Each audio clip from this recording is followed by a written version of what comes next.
आज आपण lecture number 4 mechanical properties of fluids हे जे चॅप्टर आपण शिकलो ह्या चॅप्टरच्या लेक्चर नंबर 4 ला आपण सुरुवात करूयात. ओके, पहिल्या चॅप्टर मध्ये आपण शिकलो की प्रेशर कशाला म्हणायचं.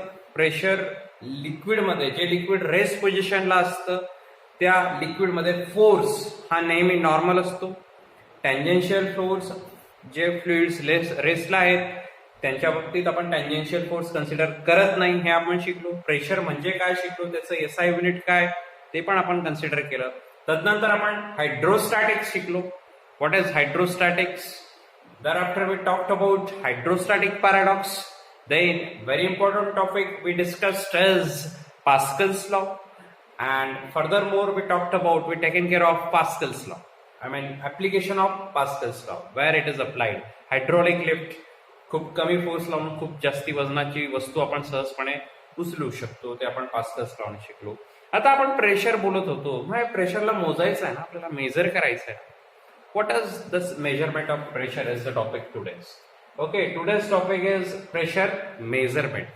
मग प्रेशर मोजण्याच्या करिता for measurement of pressure some instruments are, काही डिव्हाइसेस वापरले जातात, काही इन्स्ट्रुमेंट्स वापरले जातात.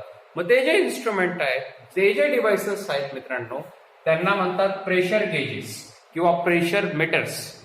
असे डिव्हाइसेस, असे इन्स्ट्रुमेंट्स की जे इन्स्ट्रुमेंट्स प्रेशर मोजण्याच्या करिता वापरले जातात for measurement of pressure, those devices or those instruments are called as pressure gauges or pressure meters. त्यातलं पहिलं एकदम simple, mercury barometer. Which one is the first? Mercury barometer. Barometer. Now let me explain you the word barometer. What is barometer?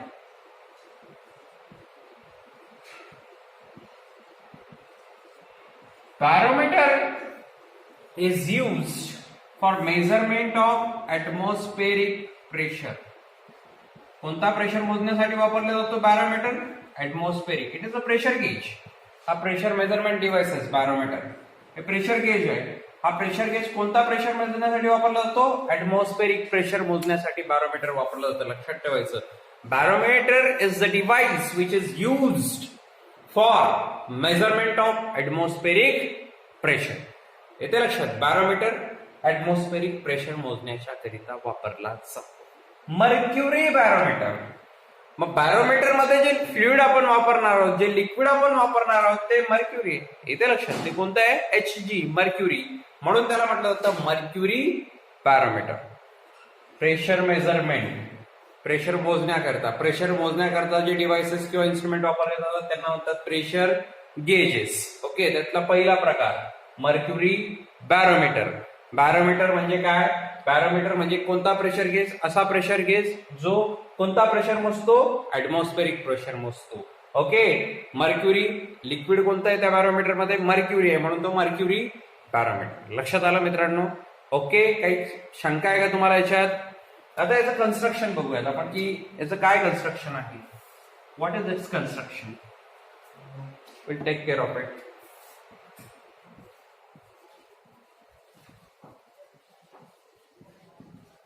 Construction एकदम simple आहे. Construction आपल्याला काही लोक पाठांतर करून जातात परीक्षेमध्ये. जे दिसतं ते आपल्या भाषेत सोप्या पद्धतीने नेहमी मी क्लासमध्ये सांगतो की whatever you came across try to put forth, त्याला आपल्या सिंपल लँग्वेजमध्ये लिहिण्याचा प्रयत्न करा. टेक्निकल गोष्टी आहेत तशाच, टेक्निकल गोष्टी आपला शोध लावू नका. ओके, पण जे दिसतंय ते एकदम सिंपल भाषेत लिहायचं. आता बघा काय दिसतं, एक डिश आहे. Okay, it consist of a dish. जे डिश मध्ये काय आहे? मर्क्युरी भरलेला, मर्क्युरी पॅरामीटर आहे ना. सो डिश मध्ये काय भरलाय? एक मर्क्युरी सबस्टन्स भरलाय, मर्क्युरी. त्यानंतर मित्रांनो तुम्हाला दिसतंय की एक ट्यूब उलटी करून ठेवली. येते लक्षात? इट इज इन्व्हर्टेड फॅशन मध्ये. ट्यूब कशी आहे? It consist of a tube which is placed inverted. Okay, which is placed in inverted fashion. And that case, okay मित्रांनो, त्याला आपण म्हणतो इन्व्हर्टेड ट्यूब, कारण ती उलटी करून ठेवलेली याच्यामध्ये. ओके, तर ह्या ट्यूब मध्ये पण काय भरलाय मित्रांनो? मर्क्युरी. काय भरलाय? मर्क्युरी. आता लक्षात द्या, नीट लक्ष द्या, एक डिश, ज्या डिश मध्ये पण मर्क्युरी आहे, या डिश मध्ये आपण एक ट्यूब उलटी करून ठेवली, इन्व्हर्टेड फॅशन मध्ये ठेवली त्या डिश, त्या ट्यूब मध्ये पण काय आहे, मर्क्युरी. आता मला एक गोष्ट सांगा, ही ट्यूब आहे, ही पूर्ण भरलेली आहे, ओके, याला मी उलटी केली, ही डिश आहे खाली समजा, तर ग्रॅव्हिटीमुळे याचं लिक्विड खाली यायला लागेल, बरोबर आहे. ग्रॅव्हिटीमुळे हा मर्क्युरी खाली यायला लागेल आणि खाली येण्यामुळे हा मर्क्युरी ह्या डिश मध्ये जाईल, okay, it will split out. Agreed. अशा पद्धतीने तो ह्या डिश मध्ये एंटर करेल. मग याच्यात जो मर्क्युरी होता उलटा केल्यामुळे याची लेवल काय होईल, कमी होईल, लेवल विल डिक्रीज, हळूहळू होईल, लेवल डिक्रीज होईल. मग समजा लेवल डिक्रीज होऊन ती इथपर्यंत आहे, ती इथपर्यंत होती, ग्रॅव्हिटीमुळे ते बघा इथपर्यंत टॉपला भरली होती, उलटी केली, ग्रॅव्हिटीमुळे लिक्विड मर्क्युरी खाली खाली येत गेलं, समजा ते पॉईंट ए पर्यंत आलं, मर्क्युरी कुठे आलं, पॉईंट ए पर्यंत आलं. आता ह्या स्पेस मधून टॉप ऑफ द ट्यूब आणि पॉईंट ए पर्यंत, टॉप ऑफ द ट्यूब आणि पॉईंट ए पर्यंत मर्क्युरी आहे का तिथं, नाही, कारण तो खाली आलेला आहे, तो एम्प्टी स्पेस आहे, म्हणजे तिथं मॅटर नाही, कुठलाही गॅस नाही, कुठलंही लिक्विड नाही, म्हणजे ते काय थोडक्यात मित्रांनो, इट्स अ व्हॅक्यूम. त्याला काय म्हणतो आपण, व्हॅक्यूम म्हणतो. लक्षात आलं, जिथं काहीही कुठलाही सबस्टन्स नाही, कुठलंही मॅटर नाही, येते लक्षात, लिक्विड नाही, गॅस नाही, काहीच नाही. म्हणजे पॉईंट ए वरती कोणता प्रेशर असेल, मग पॉईंट ए वरती व्हॅक्यूम प्रेशर असेल. कोणता प्रेशर असेल, व्हॅक्यूम, कारण त्याच्यावरती काय आहे, व्हॅक्यूम आहे, ओके. आणि लेवल डिक्रीज होऊन ती जी लेवल आलेली आहे आणि हा लिक्विडचा सरफेस, डिश मध्ये जे लिक्विड आहे ते लिक्विडचा सरफेस आणि तो मर्क्युरी लेवल ड्रॉप झाला उलटा केल्यामुळे, त्यातला फरक किती आहे, एच, ती हाईट किती आहे, एच, ओके, ओके, इथपर्यंत ठीक आहे. एक डिश, एक इन्व्हर्टेड ट्यूब, इन्व्हर्टेड केल्यामुळे उलटी केल्यामुळे ग्रॅव्हिटीमुळे हे मर्क्युरी इथं स्प्लिट झालं, ओके, स्प्लिट होऊन ते इथपर्यंत आलं, जी हाईट किती आहे सरफेस पासून, एच आहे. इथं काय आहे, व्हॅक्यूम. त्याचा शोध लावला टॉर्शिलीने, म्हणून त्याला म्हणतात टॉर्शलिस व्हॅक्यूम. त्याला काय म्हणतो आपण, टॉर्शिलीस व्हॅक्यूम. क्लिअर आहे सगळ्यांना. आता आपल्याला शिकायचं काय की ऍटमॉस्फेरिक प्रेशर. काय शिकायचं आपल्याला, ऍटमॉस्फेरिक प्रेशर हा नेहमी आपण घेतो in terms of mercury column. 760 mm of F G कुठून आला हे आपल्याला माहिती असलं पाहिजे. 760 mm ऑफ एफजी आपण घेतो. ऍटमॉस्फेरिक प्रेशर किती असतो, तर तो असतो 760 mm ऑफ एचजी. तर बघा काय असतं, आता दोन पॉइंट्स कन्सिडर करा, पॉइंट बी आणि पॉइंट सी. पॉइंट सी च्या बाबतीत जर तुम्ही विचार केला मित्रांनो, हा पॉइंट सी लिक्विड सरफेस वरती आहे. पॉइंट सी कुठे आहे, लिक्विड सरफेस वरती आहे आणि हा ओपन टू द ऍटमॉस्फिअर आहे. हा कसा आहे, ओपन, याच्या बाहेर ऍटमॉस्फिअर आहे, ओके. म्हणजे इथं जो प्रेशर असेल, बघा मी एरो दाखवलेला आहे ऑलरेडी, हा जो प्रेशर असेल हा कोणता असेल, ऍटमॉस्फेरिक प्रेशर. पॉइंट सी वरती कोणता प्रेशर असेल, ATM. ATM stands for atmospheric pressure, okay. हा प्रेशर असेल ऍटमॉस्फेरिक प्रेशर. क्लिअर आहे सगळ्यांना. पॉइंट बी आणि पॉइंट सी, आता दुसरा प्रश्न पॉइंट घेतो, पॉइंट बी. हा पॉइंट बी हा सेम हॉरिझॉन्टल लेवलला आहे, ज्या पॉइंट वरती सी होता, सेम हॉरिझॉन्टल लेवल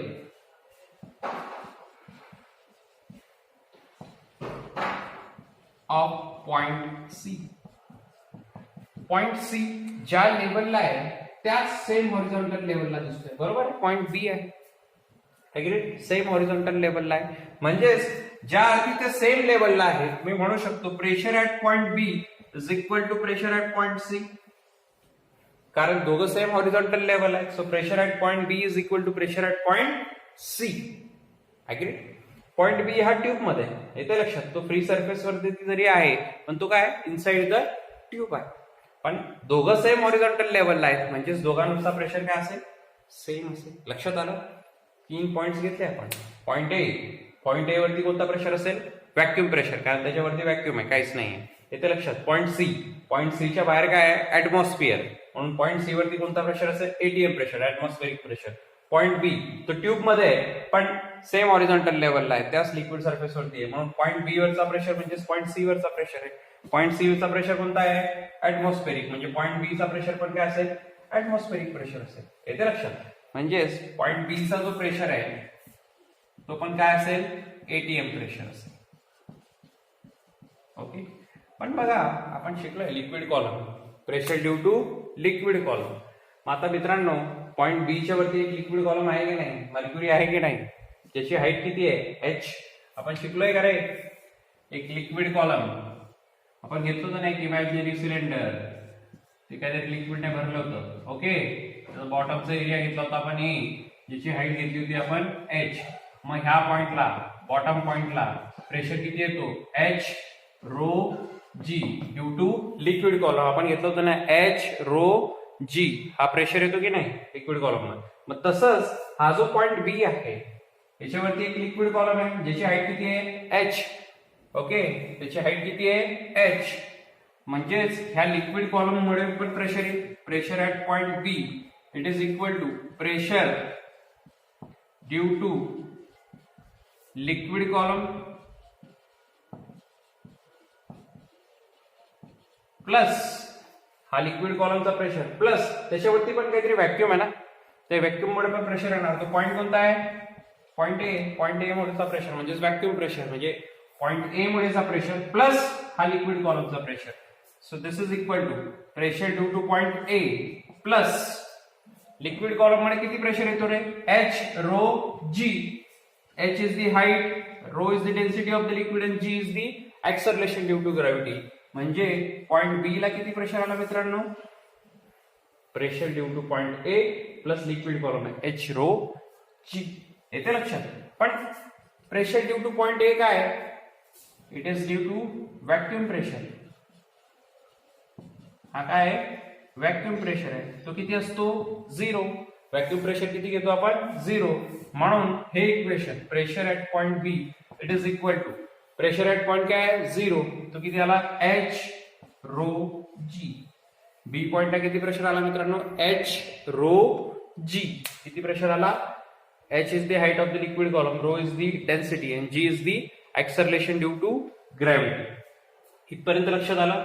आता बघा थोडंसं इंटरेस्टिंग आहे. पॉइंट बी ला टोटल प्रेशर आला h रो g. ओके, पण आपण काय म्हटलं पॉइंट बी आणि पॉइंट सी सेम हॉरिझॉन्टल लेवलला आहे, म्हणून आपण म्हटलं point pressure at point B is equal to pressure at point C. C चा प्रेशर म्हणजे काय आहे ऍटमॉस्फेरिक प्रेशर. येते लक्षात. म्हणजेच आपण म्हणू शकतो atmospheric pressure, ATM pressure, atmospheric pressure it is equal to h rho g. कारण बी पॉइंटचा प्रेशर किती आहे, pressure due to liquid column h rho g, तो किती आहे ऍटमॉस्फेरिक. कारण B is equal to pressure at point C जो atmospheric आहे. म्हणून so this is height of what, mercury आहे ना, मर्क्युरी कॉलम. आता टॉर्शेलीने एक ऑब्झर्व केलं, जो सायंटिस्ट आपण घेतला, टॉर्शेलीने एक ऑब्झर्व केलं की ही जी हाईट असते मर्क्युरी कॉलमची ही असते 76 सेंटीमीटर. किती असते 76 सेंटीमीटर. म्हणून 76 centimetre of Hg. ATM pressure किती घेतो ऍटमॉस्फेरिक प्रेशर आपण नेहमी 76 centimetre of Hg, 76 mm of Hg, किंवा आपण त्याला म्हणतो 760 mm ऑफ Hg. लक्षात ठेवा नेहमी घेतो आपण atmospheric pressure is equal to 760 mm of Hg. तो कुठून आला तर असा आला. ह्या लिक्विड कॉलमची हाईट त्याने मोजली आणि ती आली 76 सेंटीमीटर. म्हणून ऍटमॉस्फेरिक प्रेशर नेहमी असतो 76 सेंटीमीटर ऑफ Hg किंवा 7. त्याचं हे डेरिवेशन आपण लक्षात आलं. 3 पॉइंट्स कन्सिडर केले. इथं व्हॅक्यूम आहे म्हणून हा व्हॅक्यूम प्रेशर, पॉइंट बी आणि पॉइंट बी सेम लेवलला आहे म्हणून दोघांचे प्रेशर सारखे. पॉइंट सी ऍटमॉस्फिअरला ओपन आहे म्हणून ते ऍटमॉस्फेरिक प्रेशर, म्हणजे बीचा प्रेशर पण काय आला ऍटमॉस्फेरिक प्रेशर. पण बी काय, बीच्या वरती लिक्विड कॉलम आहे आणि वरती व्हॅक्यूम आहे, म्हणजे व्हॅक्यूमचा प्रेशर अधिक लिक्विड कॉलमचा प्रेशर म्हणजे बी चा प्रेशर. येते लक्षात. पण व्हॅक्यूम प्रेशर किती असतो 0, म्हणजे बीचा प्रेशर किती h रो g. बीचा प्रेशर म्हणजे सी चा प्रेशर म्हणजे ऍटमॉस्फेरिक प्रेशर, म्हणजेच काय h रो g म्हणजे काय ऍटमॉस्फेरिक प्रेशर. म्हणून हा 760 mm ऑफ Hg. अशा पद्धतीने मर्क्युरी बॅरोमीटर आपण वापरत असतो. Is that clear? काय शंका आहे? बॅरोमीटर म्हणजे ऍटमॉस्फेरिक मेजर मी आधीच डिक्लेअर केलं होतं. हे टॉपिक सुरू आहे. Barometer is the device instrument use for measurement of atmospheric pressure. मोजला की नाही आपण in terms of mercury column 76 centimetres of 760 mm of H. Okay okay मित्रांनो, तर पुढचा प्रेशर मेजरमेंट डिव्हाइसेस, आपला टॉपिकच प्रेशर मेजरमेंट. पुढचा प्रेशर मेजरमेंट डिव्हाइसेस आहे ओपन ट्यूब मॅनोमीटर. काय नाव आहे? Open tube manometer. त्याच्या आधी मित्रांनो मी तुम्हाला मॅनोमीटर म्हणजे काय ते सांगतो. What do you mean by manometer हे आपल्याला माहिती असलं पाहिजे. मॅनोमीटर कशाला म्हणायचं? सो मॅनोमीटर म्हणजे काय? मॅनोमीटर म्हणजे हा असा डिव्हाइस किंवा मॅनोमीटर म्हणजे एक ट्यूब जी यू शेप मध्ये बेंड केली. एक ट्यूब जी कशी बेंड केली आहे? यू शेप मध्ये. A tube bend in U shape. Okay, एक ट्यूब आहे ज्याला यू शेप मध्ये बेंड केली आहे. मग यू शेप मध्ये बेंड केल्यामुळे काय झालं मित्रांनो? दोन लिक्विड कॉलम तयार झाले. समजा याच्यात आपण काहीतरी लिक्विड टाकलं आणि ते लिक्विड इकडून येत गेलं तर ह्या लेवलला ह्या इकडे ही एक साइड ही एक साइड. ओके, तर ह्या लिंब म्हणजे काय? कॉलम. त्याला लिंब. ओके, नाहीतर तुम्ही म्हणणार सर लिंब काय असतं? तर ह्या लिंब मध्ये किंवा ह्या कॉलम मध्ये ते इथपर्यंत पॉईंट सी पर्यंत राहायचं झालं. इकडे ह्या लिंब मध्ये ह्या कॉलम मध्ये हाईट कुठपर्यंत आहे? पॉईंट ए पर्यंत. ह्या कॉलम मध्ये हाईट कुठपर्यंत? पॉईंट सी पर्यंत. मग दोघांच्या लिक्विडच्या हाईट्स मध्ये इथपर्यंत याची हाईट पर्यंत, तर या दोघांमध्ये काय आहे? फरक आहे की नाही? या दोघांच्या हाईट मध्ये काय आहे? फरक आहे. ह्या कॉलम मध्ये लिक्विड इथपर्यंत आहे, ह्या कॉलम मध्ये लिक्विड इथपर्यंत आहे, म्हणजे दोघांमध्ये काहीतरी डिफरन्स आहे. दोघांच्या लिक्विड लेवल मध्ये काय आहे? डिफरन्स आहे. तो डिफरन्स किती आला आहे? H. H is the difference in heights of liquid columns in two limbs of manometer. Okay, मॅनोमीटरच्या जर दोन बाजू आहेत, त्यांच्यामध्ये जे लिक्विड आहेत त्यांच्यामधला हाईटचा डिफरन्स किती आला? एच. प्रेशर आपण मोजतो एच रो जी. मग हाईट मध्ये फरक आहे म्हणजे प्रेशर मध्ये पण फरक आहे. हाईटचा डिफरन्स आहे म्हणजे थोडक्यात काय आहे? प्रेशरचा डिफरन्स आहे. दोघं लिम्स मध्ये प्रेशरचा काय आहे? डिफरन्स आहे. लक्षात आलं? मॅनोमीटर काय आहे? प्रेशर मेजरमेंट डिव्हाइसेस आहे. त्याला ओपन ट्यूब मॅनोमीटर म्हणतात. आधी मॅनोमीटर म्हणजे काय? एखादी ट्यूब जी यू शेप मध्ये बेंड केली. बेंड केल्यामुळे दोघं कॉलम्स मध्ये लिक्विड लेवल सेम राहते का? नाही. दोघांमध्ये काहीतरी प्रेशर हाईट डिफरन्स असतो. मग H is the difference of liquid level between the two limbs. Okay, आणि याला ओपन ट्यूब का म्हणतात? ही जी यू ट्यूब असते त्याचं एक एंड हे ओपन टू द ऍटमॉस्फिअर असतं. एक एंड काय असतं? Open to the atmosphere. म्हणून म्हणतात ओपन ट्यूब मॅनोमीटर. लक्षात आलं? मॅनोमीटर यू शेप ट्यूब, त्याचं एक end open to the atmosphere आहे म्हणून याला म्हणतो ओपन यू ट्यूब मॅनोमीटर. आता मित्रांनो आपलं टार्गेट आहे हे प्रेशर ऍट पॉइंट डी मोजायचं. आपलं टार्गेट काय आहे? To measure the pressure at point D is our target. Okay, so कसं फाइंड करणार? प्रश्न आहे की how to find out the pressure at point D.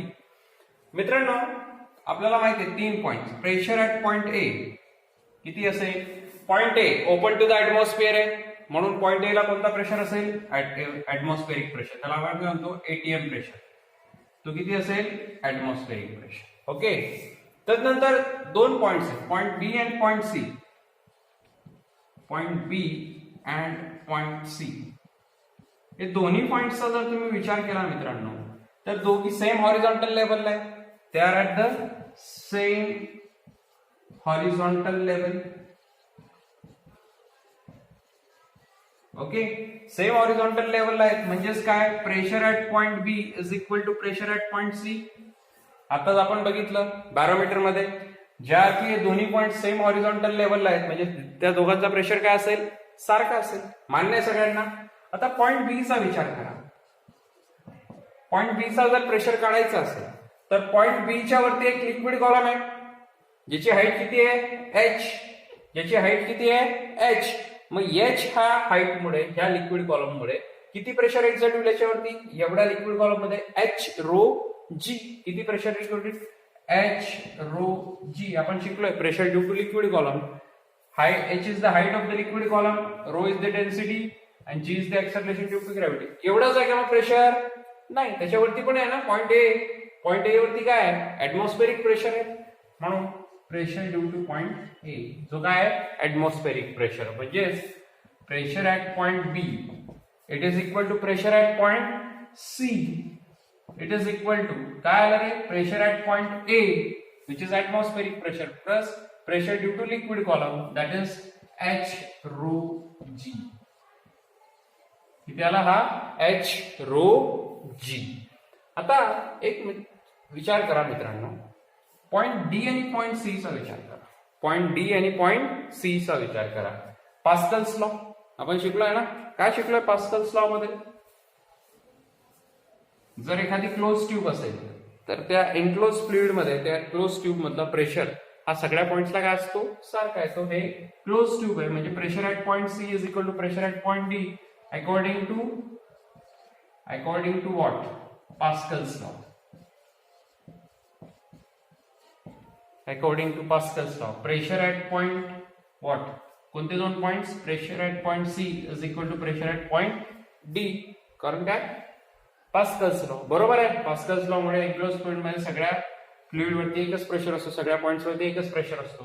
पण प्रेशर ऍट पॉइंट सी काय, that is pressure at point B. आपण आताच बघितलं. म्हणून pressure at point A plus H rho G is equal to pressure at point D. हे ते लक्षात. म्हणून आपण काढलं प्रेशर ऍट पॉइंट डी, जे आपलं टार्गेट होतं. आपलं टार्गेट होतं या पॉइंट डी चा प्रेशर आपल्याला काढायचा आहे. इट इज इक्वल टू, बोला, pressure at point A plus H rho g. बरोबर आहे. याच्यावरून अजून सिम्प्लिफाय करा. Pressure at point D minus pressure at point A is equal to h rho g. बरोबर आहे. Pressure at point A D minus pressure at point A is equal to h rho g. H rho g म्हणजे आपण शिकलोय gauge pressure. 3 pressure मी तुम्हाला शिकवले, येते लक्षात. Atmospheric pressure, absolute pressure आणि हा काय आहे, एच रो जी म्हणजे गेज प्रेशर. एच रो जी तो काय आला, पीडी मायनस पीए. आठवत असेल तर शिका. Absolute pressure minus atmospheric pressure. Point A ला ऍटमॉस्फेरिक प्रेशर आहे, तो टॉपिक बघा सगळ्यांनी. येते लक्षात. पहिल्याच लेक्चरमध्ये किंवा दुसऱ्या लेक्चरमध्ये झाला असेल. ऍब्सोल्यूट प्रेशर, ऍटमॉस्फेरिक प्रेशर आणि gauge pressure. Gauge pressure h rho g आहे, तो absolute pressure minus atmospheric pressure. बरोबर आहे. म्हणून ओपन युट्यूब मॅनोमीटर्स हे गेज प्रेशर मोजण्याच्या करिता वापरले जातात. कोणता प्रेशर मोजण्याच्या करिता? गेज प्रेशर मोजण्याच्या करिता ओपन युट्यूब मॅनोमीटर्स वापरतात. बॅरोमीटर्स आपण आता शिकलो त्या ऍटमॉस्फेरिक प्रेशरसाठी, आणि ओपन युट्यूब मॅनोमीटर्स कशासाठी वापरले जातात? गेज प्रेशर वापरण्यासाठी वापरले जातात. येते लक्षात. I have written down gauge pressure. Is that clear? हे बघा काय आहे, मॅनोमीटर युट्यूब. येते लक्षात. यू शेप ट्यूब, यांच्या 2 साइड्स आल्या. 2 साइड्स मध्ये लिक्विड आहे. लिक्विडच्या लेवलमध्ये डिफरन्स आहे. इथे लेवल इथपर्यंत, इथे लेवल इथपर्यंत. ती लेवलची डिफरन्स किती? एच. बरोबर आहे. एक point open to the atmosphere. Okay, हा पॉइंट डी, याचा प्रेशर आपल्याला मोजायचा आहे. आता पॉइंट बी आणि पॉइंट सी हे एकाच लेवलला आहे. येते लक्षात. लिक्विड कॉलम आहे. येते लक्षात. लिक्विड कॉलम मध्ये प्रेशर किती आला? एच रो जी. त्याच्यावरती काय? ऍटमॉस्फिअर. म्हणजे पॉइंट बी चा प्रेशर किती असेल? एच रो जी. लिक्विड कॉलम मध्ये प्रेशर ऍट पॉइंट ए. बरोबर आहे. म्हणजेच पॉइंट बी चा प्रेशर म्हणजेच काय? पॉइंट सी चा प्रेशर म्हणजेच तो किती असेल? Pressure at point A plus H rho g. येते लक्षात. त्याच्यानंतर आपण शिकलो पास्कल्स लॉ नुसार एनक्लोज फ्लुइड आहे. येते लक्षात. तर सगळ्या पॉइंटला प्रेशर काय असेल? सारखा ट्रान्सफर होतो. म्हणून पॉइंट सी चा प्रेशर म्हटला काय? पॉइंट डी चा प्रेशर म्हटलं काय? एकच असेल. म्हणजे pressure at point C is equal to pressure at point D. मग प्रेशर ऍट पॉइंट सी आपण काढलाय, तो किती आहे? Pressure at point A plus H rho g. आपलं टार्गेट जे होतं प्रेशर ऍट पॉइंट डी ते शोधलं. ऍब्सोल्यूट प्रेशर आपण शोधला. मग जर आपण विचार केला, या इक्वेशनला आपण करेक्ट केलं, PD minus P is equal to h rho g. H rho g म्हणजे काय मित्रांनो? Gauge pressure. म्हणून आपण गेज प्रेशर काढू शकतो. Difference in the pressure. Okay, अशा पद्धतीने आपल्याला ओपन युट्यूब मॅनोमीटर वापरले जातात. कशासाठी? गेज प्रेशरसाठी. बॅरोमीटर कशासाठी? ऍटमॉस्फेरिक प्रेशरसाठी. लक्षात आलं?